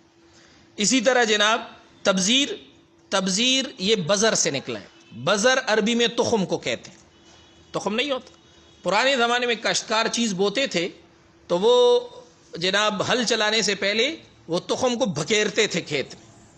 اب کاشتکار جب تخم بکیرتا تھا نا، اسے پتہ نہیں چلتا تھا کہ یہ دانہ ایگزیکٹ کہاں گر رہا ہے، بس گر رہا ہے۔ تو مبذر جو ہوتا ہے وہ اپنا مال ایسے اڑاتا ہے کہ اسے پتہ نہیں چلتا کہ حلال میں لگ رہا ہے، حرام میں لگ رہا ہے، گناہ میں لگ رہا ہے، طاعت میں لگ رہا ہے، اڑا رہا ہے۔ ان المبذرین کانوا اخوان الشیاطین، قرآن نے فرمایا کہ یہ مال کے ساتھ اس طرح کا رویہ رکھنے والے مبذرین، یہ تو شیطان کے بھائی ہیں۔ یہ انسانی معاشرہ نہیں ہے، یہ شیطانی معاشرہ ہے۔ یہ شیطان کے نائبین بیٹھے ہوئے ہیں جو معاشرے کے اندر تبذیر کا رویہ اختیار کرتے ہیں۔ تو جس معاشرے میں آپ دیکھیں کہ تبذیر ہے، مال کا کوئی پتہ ہی نہیں چل رہا کیسے بندہ اڑا رہا ہے، تو آپ سمجھ لیں کہ یہ معاشرہ جناب یہ اب انسانی حدوں سے نکل گیا ہے، شیطانی حدود پہ آ گیا۔ تو یہ حضرت فرماتے ہیں کہ تبذیر بالکل غیر ضروری کاموں میں خرچ کرنے کو کہتے ہیں۔ چنانچہ فرمایا گیا انہ لا يحب المسرفین، کہ اللہ تعالیٰ اسراف کرنے والوں کو پسند نہیں کرتا، اسراف کرنے والوں کو تو پسند نہیں کرتا، اللہ تعالیٰ اسراف کرنے والوں کو سے خوش نہیں ہوتے۔ اور مبذرین کے بارے میں فرمایا ان المبذرین کانوا اخوان الشیاطین، بے شک اڑانے والے بھائی ہیں شیطانوں کے، یہ شیطان کے بھائی۔ اس کے علاوہ بھی مال کے کچھ رویے ہیں کمانے میں۔ ایک رویے کو قرآن نے شح کہا ہے، شح کے بارے میں حضور صلی اللہ علیہ وسلم نے فرمایا ایاکم والشح فإنہ اہلک من کان قبلکم، شح سے بچو، اس شح نے تم سے پہلی امتوں کو ہلاک کر دیا ہے۔ شح کیا ہے؟ شح اسے کہتے ہیں کہ اپنے مالی وسائل سے انسان کی آنکھیں اور دل نہ بھرے، اور وہ اس کوشش میں ہو کہ یہ دوسرے لوگوں کے ہاتھ میں جو مالی وسائل ہے یہ بھی میری ملکیت میں آ جائے، یہ بھی میری ملکیت میں آ جائے۔ جیسے امریکہ ہے نا، یہ دنیا کا سارا پیٹرول چاہتا ہے میرے قبضے میں ہو، دنیا کی ساری معدنیات میرے قبضے میں ہو، کسی اور کے ہاتھ میں اگر کوئی مالی وسیلہ ہے تو وہ اسے جناب نہیں بھاتا، وہ چاہتا ہے سارا کچھ یہ جناب مینزر ماں ٹول دے ماں، سارا جناب میری گرفت میں آ جائے، میری ملکیت میں آ جائے۔ اس کو کیا کہتے ہیں؟ شوق کہتے ہیں۔ ایک اور رویہ اطراف، اطراف اسے کہتے ہیں کہ بغیر محنت کے دوسروں کے مالی وسائل پر عیاشیہ کرنا۔ آپ نے کوئی محنت نہیں کی، کوئی مشقت نہیں اٹھائی، محنت مشقت دوسرا کر رہا ہے اور اس کے مال پر عیاشی میں کر رہا ہوں، یہ ہے اطراف۔ اور جب معاشرے میں مترفین پیدا ہوتے ہیں وہ معاشرہ زوال کا شکار ہو جاتا ہے، تباہی کا شکار ہو جاتا ہے۔ قرآن پاک میں بھی اس کا ذکر ہے، ٹھیک ہے، کہ جب جو خوشحال طبقہ وہ اطراف پر اتر آتا ہے تو پھر جناب معاشروں کی تباہی کا آغاز ہو جاتا ہے۔ تو آپ یہ دیکھیں نا، یہ ہمارے جتنے سیاستدان ہیں یہ جو عیاشیاں کرتے ہیں اور جو مزے کر رہے ہیں تو یہ کیا ان کا اپنا کمایا ہوا مال ہے؟ انہوں نے اپنا پسینہ بہایا ہے؟ یہ تو قوم کے ٹیکسوں پہ ہی عیاشیاں کرتی ہیں۔ تو کمائی ایک کی ہوگی، محنت ایک کی ہوگی، عیاشیاں دوسرا کرے گا، اطراف، یہ بھی تباہی ہے۔ حضرت فرماتے ہیں کہ زکوٰۃ، عشر، منت، صدقہ فطر اور مختلف کفارات کی شکل میں کمائی والے کے مال سے ایک حصہ ایسے کسمپرس، معذور اور محروم لوگوں کے لیے شریعت نے مقرر کیا ہے جو کسی مجبوری کے باعث زندگی کے دوڑ میں پیچھے رہ گئے ہوں اور ان کی ضرورتیں پوری نہ ہونے سے احساس محرومی بلکہ چوری ڈاکے کے جذبات پیدا ہونے کا خطرہ ہو رہا ہو۔ نیز صدقات، خیرات غربا کے دلوں میں مالداروں کے لیے ہمدردی اور خیرخواہی کے جذبات پیدا کرتے ہیں، جس کے نتیجے میں معاشرے میں ایک جوڑ اور ہم آہنگی کی کیفیت پیدا ہوتی ہے۔ جب آپ صدقات دیں گے، زکوٰۃ دیں گے تو اس سے جناب معاشرے میں غریبوں کی مالداروں کے ساتھ ہمدردی پیدا ہو جاتی ہے، اس سے معاشرے میں جوڑ پیدا ہوتا ہے، ورنہ طبقاتی تقسیم ہوتی ہے اور اس سے معاشرہ تباہ ہو جاتا ہے، ٹوٹ پوٹ کا شکار ہو جاتا ہے۔ اس میں بخل سے بچنا ہے۔ بخل کسے کہتے ہیں؟ حضور صلی اللہ علیہ وسلم کا ارشاد ہے نا کہ بخل اور ایمان ایک دل میں، مومن بخیل نہیں ہو سکتا، جس دل میں ایمان ہوگا اس میں بخل نہیں ہو سکتا، بخل ہوگا تو اس کے ساتھ ایمان نہیں آ سکتا، کامل ایمان اس کے ساتھ نہیں آ سکتا۔ تو بخل کیا ہے؟ بخل، دو باتوں کو بخل کہا جاتا ہے۔ ایک، اللہ تعالیٰ نے جو جن مقامات پر پیسہ لگانا فرض واجب رکھا ہے، مثلا بال بچوں کا نان نفقہ، والدین کی خدمت پہ خرچ کرنا، اور اسی طرح جناب وہ زکوٰۃ دینا، عشر دینا، صدقہ فطر دینا، یہ ہمارے اوپر فرض ہے، واجب ہے۔ تو فرض واجب مقام پر خرچ نہ کرنا یہ بخل ہے۔ نمبر دو، مقام مروت میں خرچ نہ کرنا بخل ہے۔ مقام مروت کیا ہے؟ آپ کا پڑوسی بھوکا ہے، آپ کے گھر میں کھانا پکا ہوا ہے اور آپ وہاں نہیں بھیج رہے۔ غزہ فلسطین میں مسلمان بچے وہ صاف پانی کے لیے بلک رہے ہیں، ٹھیک ہے، وہاں ان کو روٹی کا ٹکڑا میسر نہیں آ رہا اور میں نے اپنے دسترخوان پہ 10 کھانے سجائے ہوئے ہیں، یہ بخل ہے۔ مقام مروت کا تقاضا یہ ہے کہ میں وہاں خرچ کروں۔ تو مقام مروت، مہمان آپ کے پاس آ گیا اور آپ چائے پانی کا وقت ہے اور اس کو چائے پانی بھی نہیں پوچھتے، آپ کھانے کا وقت ہے آپ اسے کھانا بھی نہیں کھلاتے، ایسے ہی فارغ کر دیتے، تو یہ مروت کے تقاضے کے خلاف ہے۔ تو مقام مروت میں خرچ نہ کرنا یہ بھی کیا ہے؟ بخل ہے۔ یہ دو چیزیں بخل ہے۔ تو مال کو یہ جو اللہ تعالیٰ نے ہمارے ذمہ چیزیں واجب کی ہے، زکوٰۃ ہے، عشر ہے، صدقہ فطر ہے، ضیافت ہے، مہمان نوازی ہے، مختلف کفارات ہے، ان میں ہم نے بخل سے بچنا ہے۔ حضرت عثمان رضی اللہ عنہ کا ایک واقعہ ہے کہ ایک مقروض کو مدد کی ضرورت پڑی۔ اس کو پتہ چلا کہ حضرت عثمان ذو النورین رضی اللہ تعالیٰ عنہ بہت مالدار ہیں، ان سے مدد کی درخواست کی جا سکتی ہے۔ ان کی خدمت میں حاضر ہوئے، رات ان کے ساتھ بسر کرنی تھی۔ جب ان کے حضرت عثمان رضی اللہ عنہ کے گھر پہنچے تو حضرت عثمان رضی اللہ عنہ خادم پر غصہ ہوئے اور کہا کہ تو نے چراغ میں اتنی موٹی بتی کیوں ڈالی ہوئی ہے؟ اس سے تو تیل زیادہ خرچ ہوگا۔ سائل کو بڑا افسوس ہوا کہ ایک آدمی 1 پیسے کے تیل پر ملازم سے جھگڑ رہا ہے تو مجھے کیا دے گا۔ صبح وہ سوال کیے بغیر رخصت ہونے لگا۔ حضرت عثمان رضی اللہ تعالیٰ عنہ نے آنے کی غرض پوچھی، بھئی کیسے تشریف لائے تھے، لیکن وہ ڈر کے مارے بتا نہیں رہا۔ آخر جب اس نے بتایا تو حضرت نے بغیر توقف کے بغیر سوچ پیسے لے کے دے دیے، اس کی ضرورت پوری کر دی، روپے دے دی۔ اس پر اسے بڑی حیرت ہوئی کہ چراغ کا تیل زیادہ جلنے پر تو آپ خفا ہو رہے تھے اور مجھ کو مال بغیر توقف کے دے دیا، بغیر سوچے دے دیا۔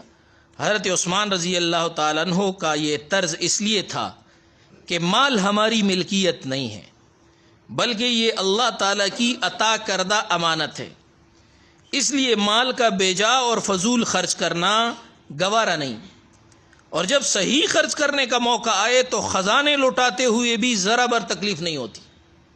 صحیح خرچ کرتے ہوئے تکلیف نہیں ہونی چاہیے۔ ہاں مال بے مصرف لگ رہا ہے تو اس پر تکلیف ہونا تو ایمان کی نشانی ہے، ایمان کا تقاضا ہے. اگر اس پر تکلیف نہیں ہو رہی تو یہ رذیلہ ہے، اس کا علاج ہونا چاہیے. مولانا جامی رحمۃ اللہ علیہ کا واقعہ ہے کہ اصلاح کی غرض سے بیت ہونے کے لیے علامہ جامی رحمۃ اللہ علیہ، عبد الرحمن جامی رحمۃ اللہ علیہ، خواجہ عبید اللہ احرار رحمۃ اللہ علیہ کی خدمت میں حاضر ہوئے. تو دیکھا کہ حضرت خواجہ عبید اللہ احرار رحمۃ اللہ بڑے مالدار تھے. یہ بہت سارے مشائخ، بزرگ علماء، بڑے حضرت امام ابو حنیفہ کی کپڑوں کی فیکٹریاں تھیں بڑی بڑی. تو عبید اللہ احرار رحمۃ اللہ علیہ بھی بڑے اللہ تعالیٰ نے مال سے نوازا تھا. دیکھا کہ شاہانہ ٹھاٹ باٹ ہے، مال دولت، نوکر چاکر، گھوڑے، استبل، ہر چیز موجود ہے. اور یہ چیزیں جو ہوتی تھی نا، ان کے ساتھ بہت سارے لوگوں کا روزگار متعلق ہوتا تھا. کوئی گھوڑے سنبھال رہا ہے، اس کی تنخواہ مقرر ہے، کوئی کھیت سنبھال رہا ہے، اس کی تنخواہ مقرر ہے.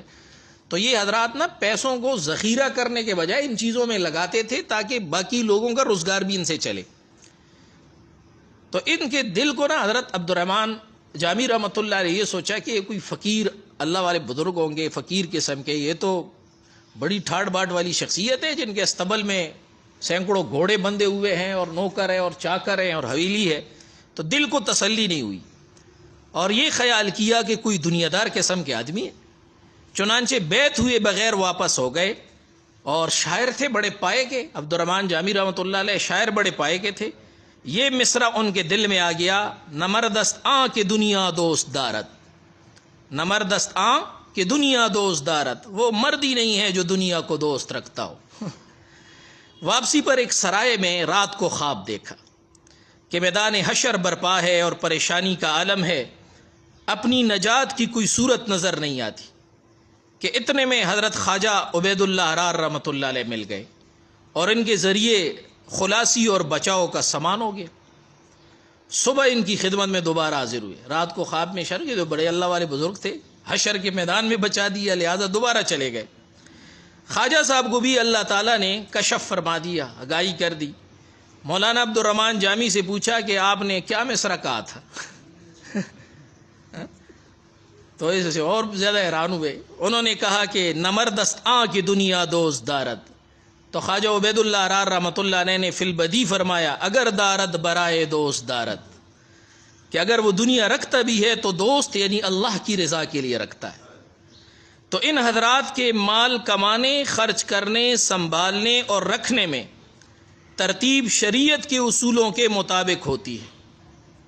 اس لیے یہ مال بجائے اضطراب کے، بجائے ٹینشن، اضمحلال، غم اور کڑن، کہ یہ عمل اپنے اندر، یہ مال کمانے کا عمل اپنے اندر عبادت کا تصور لیے ہوئے ہوتا ہے، جو کہ بہت ہی خوشگوار اور فرحت بخش ہوتا ہے.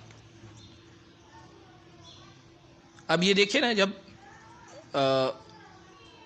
کوئی ملک اور ملت پر کوئی سخت وقت آتا ہے، جب مال کی سپلائی کم ہو جاتی ہے، سپلائی کم ہو گئی، ڈیمانڈ بڑھ گئی، ڈیمانڈ بڑھ گئی تو ہمارے کیا ہوتا ہے؟ ریٹ بڑھ جاتے، فوراً ریٹ بڑھ جاتے.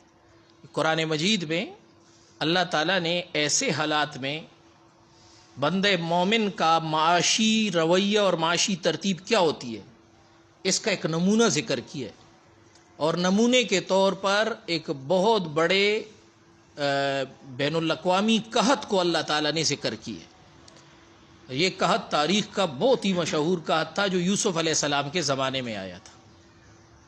اور اتنا بڑا قحط تھا کہ اللہ تعالیٰ نے یوسف علیہ السلام، وہ خواب بادشاہ نے دیکھا، پھر یوسف علیہ السلام تکوینی طور پر اس کے لیے، اس بحران سے نمٹنے کے لیے اللہ تعالیٰ نے ان کا انتخاب کیا.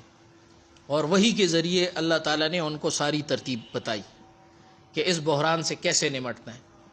7 سالوں تک غلہ کاشت کیا، حکومتی زمینوں میں کاشت کیا، لوگوں کے لیے ایک منصوبہ بندی کی، کتنا کاشت کرو گے، کتنا اپنے پاس رکھو گے، کتنا حکومت کو بیچو گے.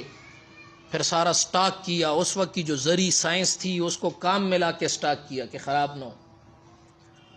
اور مجھے ایک تاریخی کتاب میں یہ ذکر ملا ہے، یہ زیادہ مستند بات نہیں ہے، لیکن ایک وہ یہ کہا جاتا ہے کہ جو احرام ہے نا مصر کے، یہ غلے کو سٹاک کرانے کے لیے بنائے گئے تھے. ہر 7 تھے اور ہر 7 میں یہ غلہ سٹاک تھا. اب اللہ جانے واللہ عالم یہ بات کتنی درست ہے، کیونکہ موجودہ جو وہ لوگ ہیں وہ کہتے ہیں کہ ان کی ابتدا کا کوئی علم نہیں ہے کہ کس زمانے میں بنائے گئے ہیں۔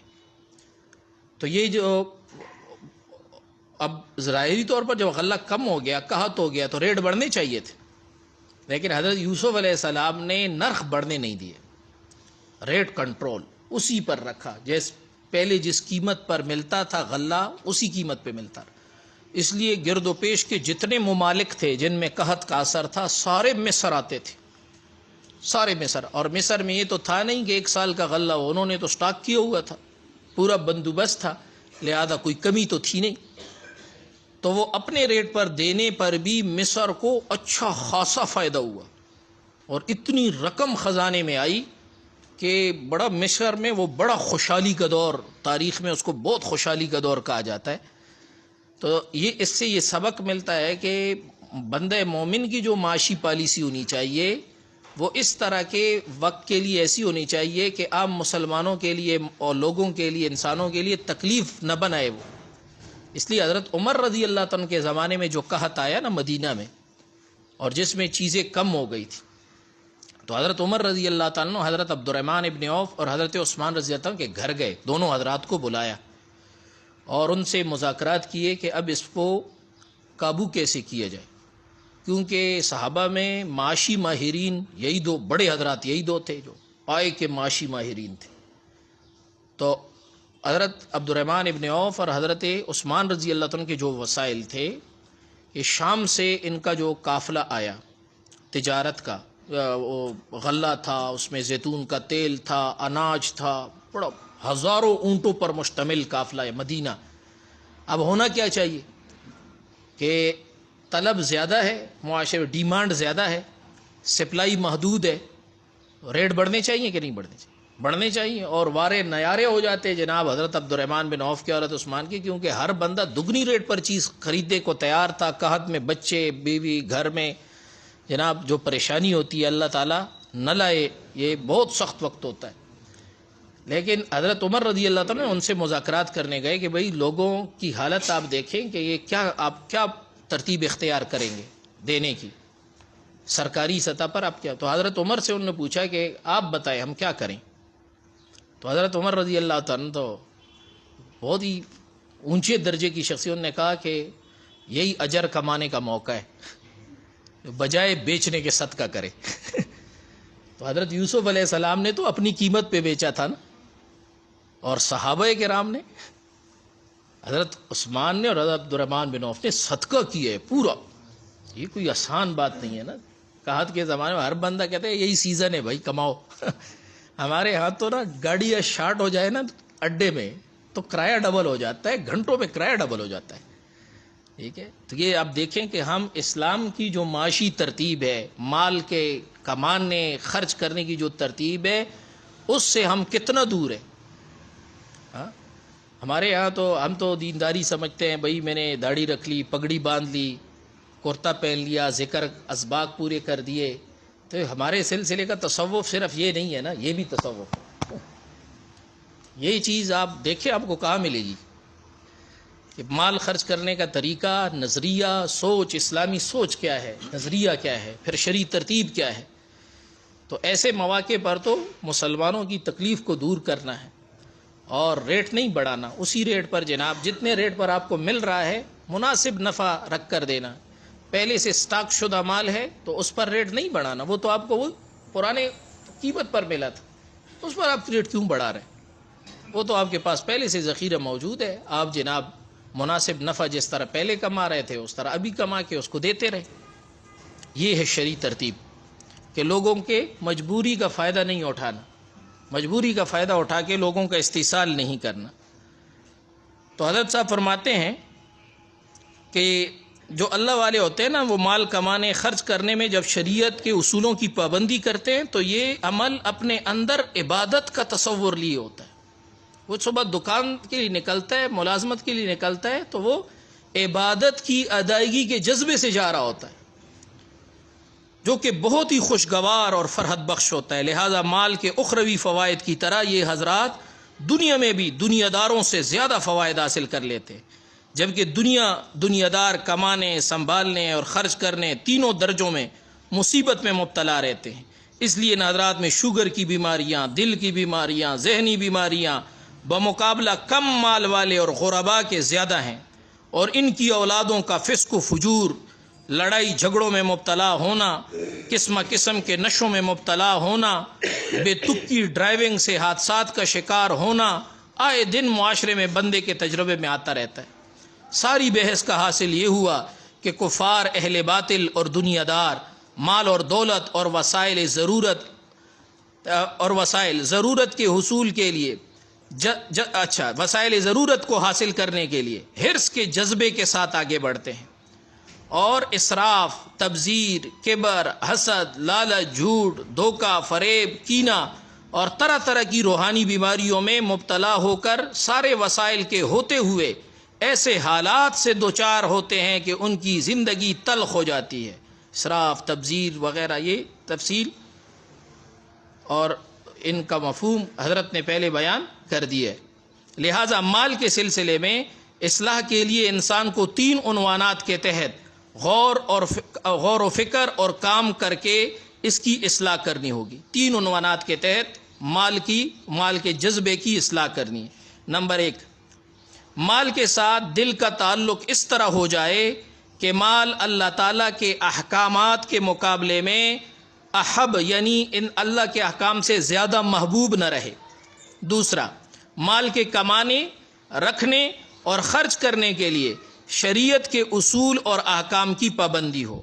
تیسرا، مال کے غلط حاصل کرنے اور خرچ کرنے سے باطن میں کبر، حسد، لالچ، کینہ، یہ جو رذائل اور بیماریاں پیدا ہوں، ان کی اصلاح کرائی جائے۔ اس ضروری اصلاح کے بغیر انسان نہ تو دنیا کی کامیابی حاصل کر سکتا ہے اور نہ آخرت کی کامیابی حاصل کر سکتا ہے۔